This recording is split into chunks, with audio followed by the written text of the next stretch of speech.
평화의 집짓기 12가지 이야기. 고려 태조는 어떻게 신라를 온전한 채로 통합했을까?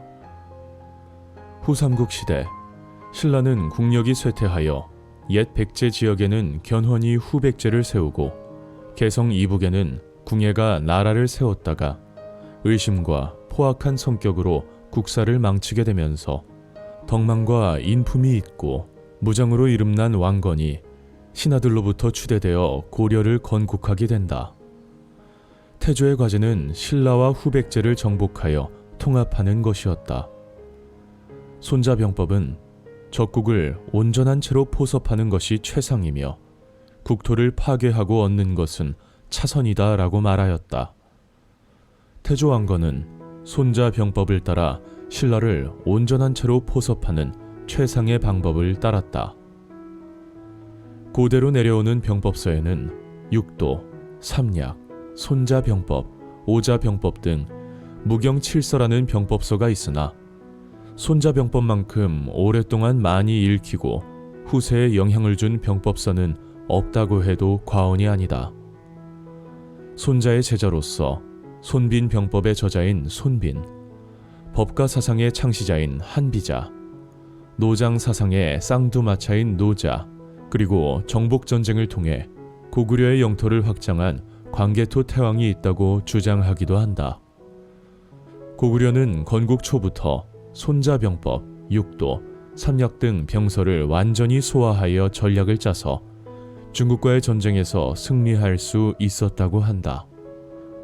고구려 신대왕 때의 국상은 명림답부인데 이때부터 시작된 청야입보 전술은 적의 보급을 방해하기 위해 들판을 비우고 성 안에 들어가서 결전을 치르는 전술로 수당의 군대를 물리치는데 크게 기여하였다.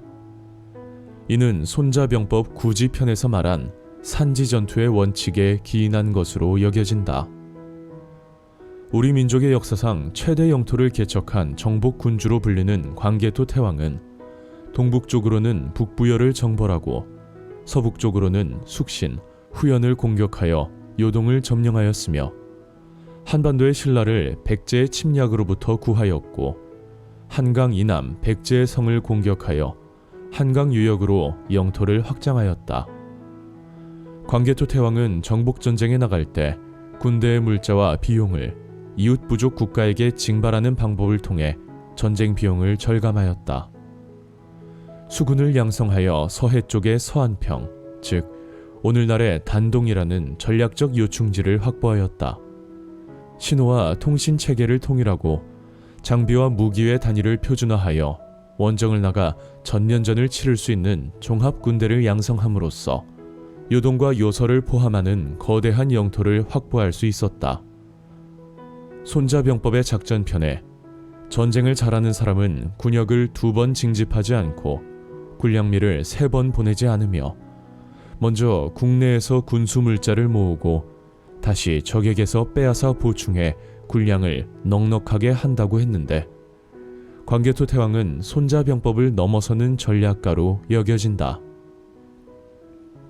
어린 시절 국사 시간 때 강감찬 장군의 살수대첩을 배운 기억이 난다.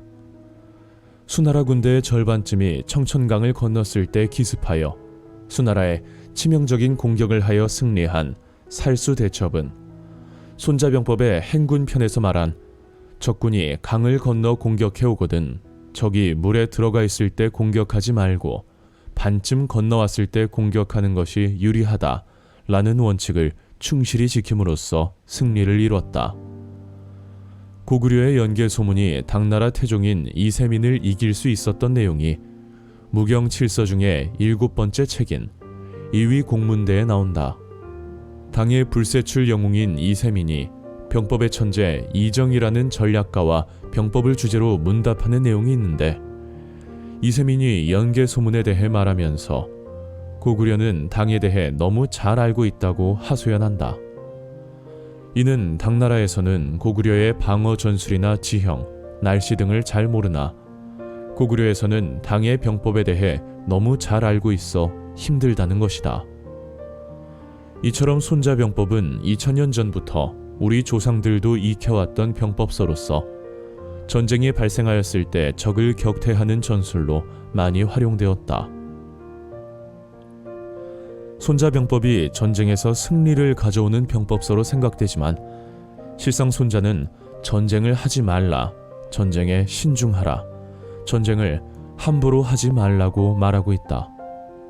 화공편에서 손자는 말한다.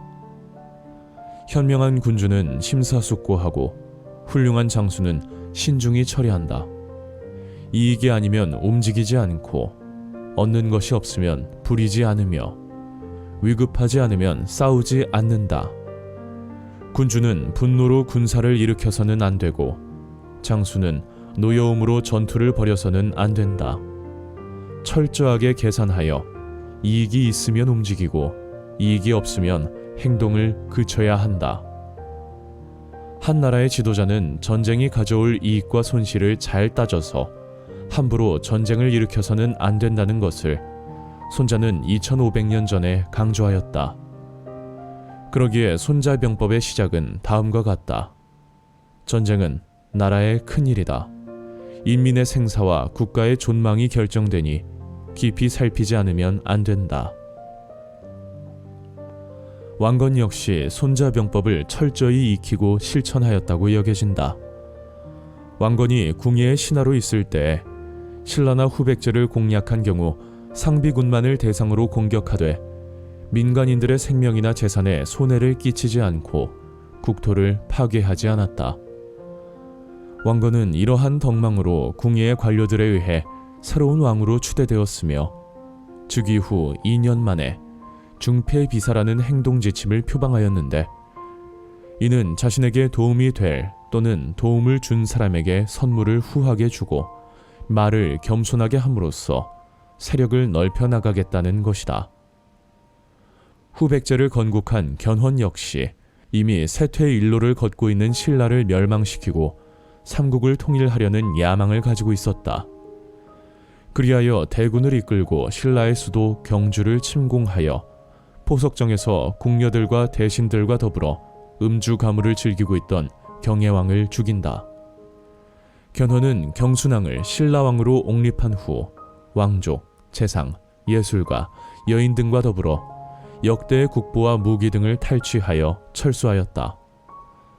이 사실을 안 왕건은 신라에 평화사신을 보내어 위로하는 한편 신라를 지원할 목적으로 철수 중인 후백제군을 공산성인 대구 일대에서 공격했으나 오히려 포위되어 악전고투하며 마침내 패전하였다.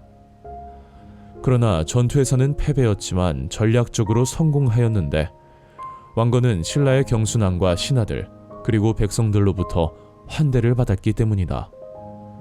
신라의 백성들은 견훤군이 쳐들어왔을 때에는 마치 이리떼를 만난 것 같더니 지금 태조 왕건을 대하고 보니 부모를 대한 것과 같습니다 라고 말했다.